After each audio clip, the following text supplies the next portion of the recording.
Gara-gara salah naik mobil sewaan, pria ini malah harus menguak kasus perdagangan seks yang dilakukan oleh petinggi kepolisian di Afrika. Halo sobat, pintu teater 1 telah dibuka. Kali ini Mimin akan ngebahas sebuah film yang berjudul Vehicle 19 yang rilis di tahun 2013.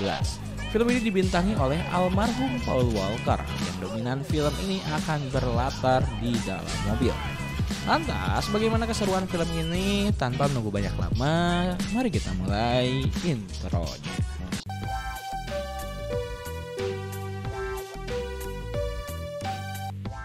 Scene pertama berlatar di Afrika. Scene memperlihatkan pemeran utama dalam film ini yang bernama Michael Wood. Dan kita panggil saja sebagai Wood.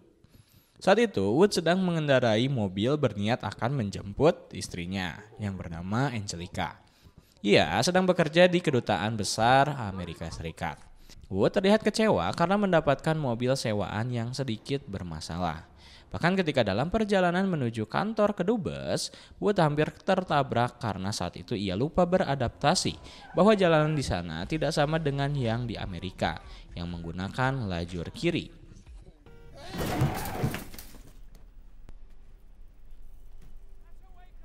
Tak lama kemudian Wood malah menemukan ponsel di dalam dashboard dan sepucuk pistol di bawah jok mobil. Ini menjadi hal terrandom dalam hidupnya dan ia pun memutuskan untuk mengganti mobilnya tersebut.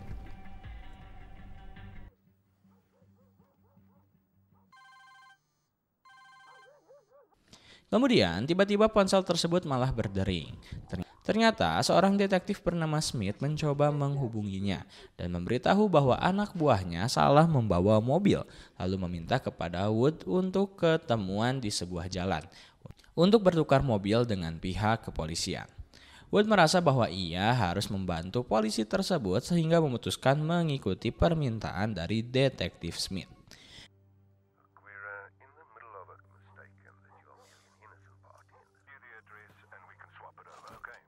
Karena Wood pun baru di Afrika Selatan, ia pun sempat beberapa kali bertanya kepada Warlock di mana tepatnya jalan yang akan Wood tuju. Akan tetapi para Warlock pun tidak bisa membantu sehingga Wood pun terpaksa untuk mencari jalan tersebut tanpa bantuan siapapun. Berlanjut, ketika ia sedang melewati salah satu jalanan, ternyata membuat mobil yang dikendarai oleh Wood malah tersangkut. Kemudian Wood mencoba untuk menelpon istrinya untuk memberitahu bahwa dirinya akan telat dalam menjemputnya dan menceritakan bahwa terjadi masalah dari tempat rental mobil yang ia sewa. Angelica pun sedikit marah kepada Wood karena telah telat menjemputnya.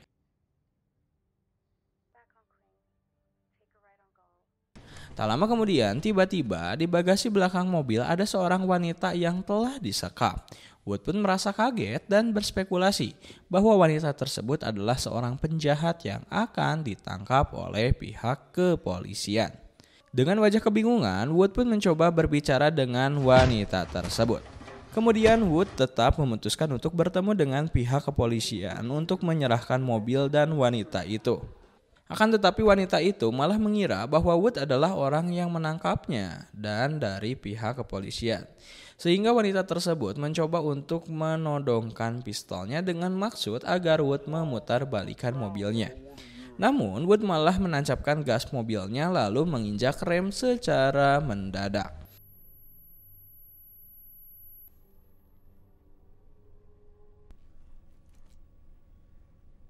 Hal tersebut berhasil membuat pistol itu terlempar. Sayangnya pistol tersebut aktif dan peluru tersebut hampir membunuh Wood. Setelah itu akhirnya wanita tersebut membuka mulut dan menceritakan siapa dirinya. Wanita itu bernama Rachel yang berprofesi sebagai jaksa di Kejaksaan Nasional. Rachel menjelaskan bahwa dirinya sedang mengungkap sebuah kasus besar serta memiliki informasi rahasia terhadap kasus tersebut. Ternyata kasus itu menjerat seorang petinggi dari kepolisian yang bernama Ben Rhodes. Ben Rhodes memiliki sebuah kejahatan dalam bidang perdagangan seks antar negara. Apalagi Ben Rhodes adalah pimpinan dari kepolisian. Akibat dari apa yang sedang Rachel lakukan menyebabkan Rachel diburu oleh pihak kepolisian karena Ben Rhodes ingin membungkam bahkan menghilangkannya. Wood ketika mendengarnya tetap dalam pendirian dalam mengantar mobil tersebut kepada pihak kepolisian.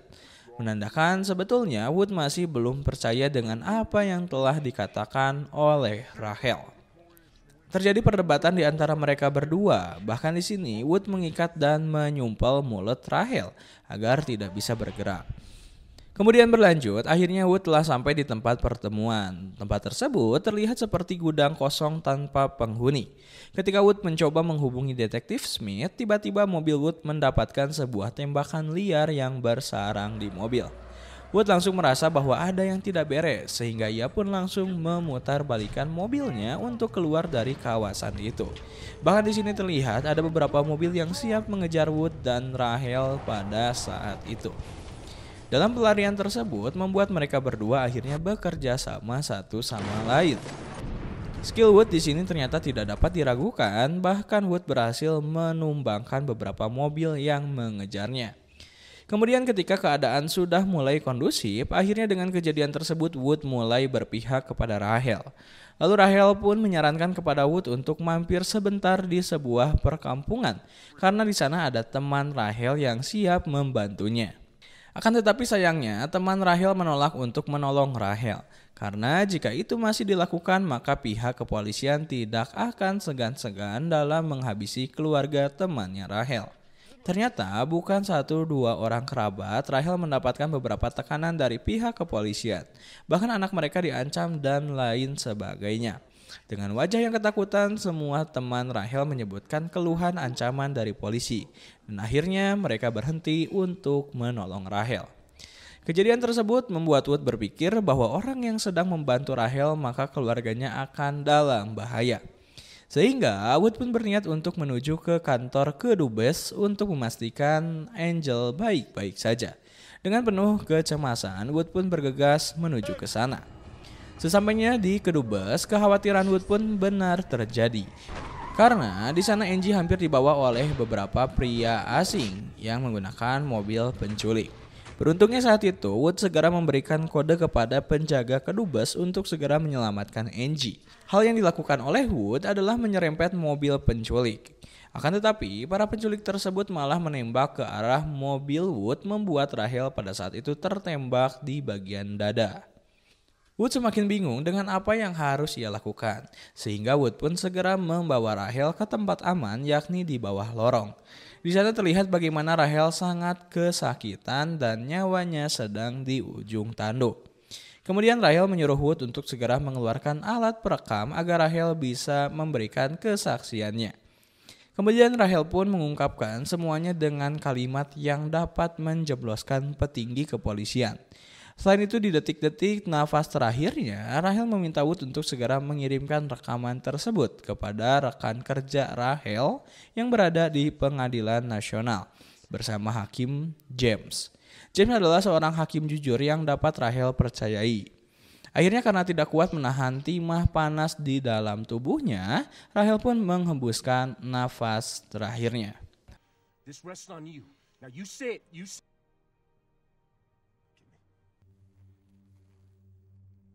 Scene berlanjut.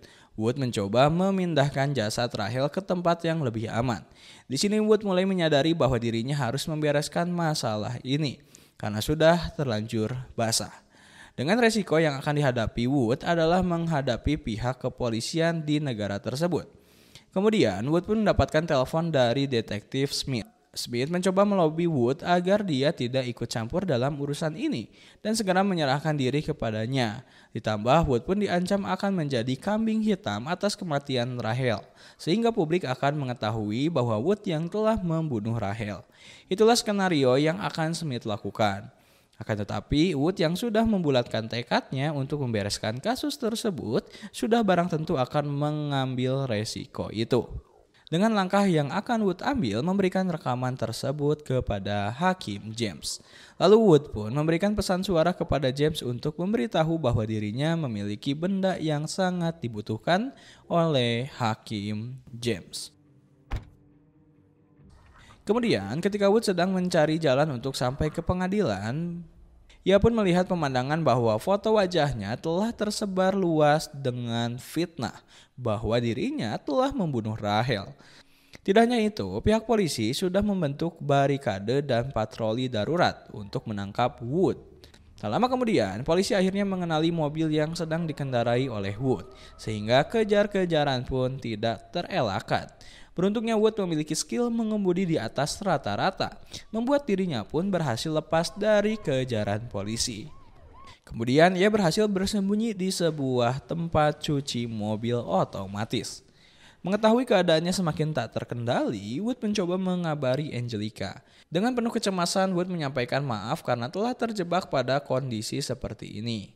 Tidak hanya itu, Wood memberitahu bahwa keadaan semakin tak terkendali dan meminta Angelica untuk tetap percaya kepadanya. Bahkan Wood pun memberitahu bahwa harapan untuk bisa bertemu kembali memiliki persentase yang sangat kecil. Berlanjut, Wood mengetahui pihak kepolisian telah mengenali mobil yang dikendarai olehnya, membuat Wood berpikir untuk mengecat mobil miliknya. Beruntungnya, tukang cat mobil paham betul bahwa Wood sedang dalam masalah yang besar, sehingga mobil Wood pun mereka cat dengan sukarela.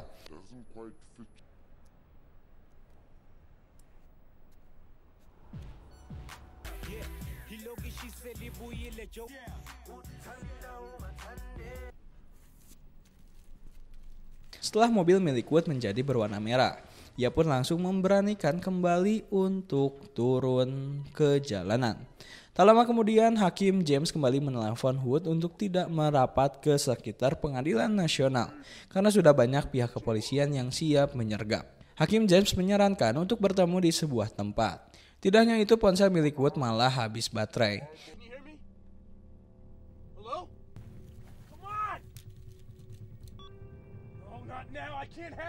Saat yang bersamaan pula, ternyata pihak kepolisian lagi-lagi mengenali mobil Wood.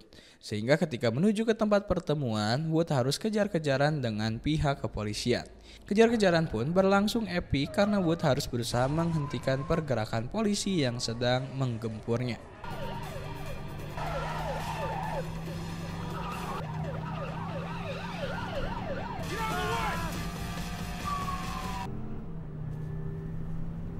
Scene berlanjut, ponsel milik Wood pun kembali aktif dan komunikasi dengan hakim berlangsung.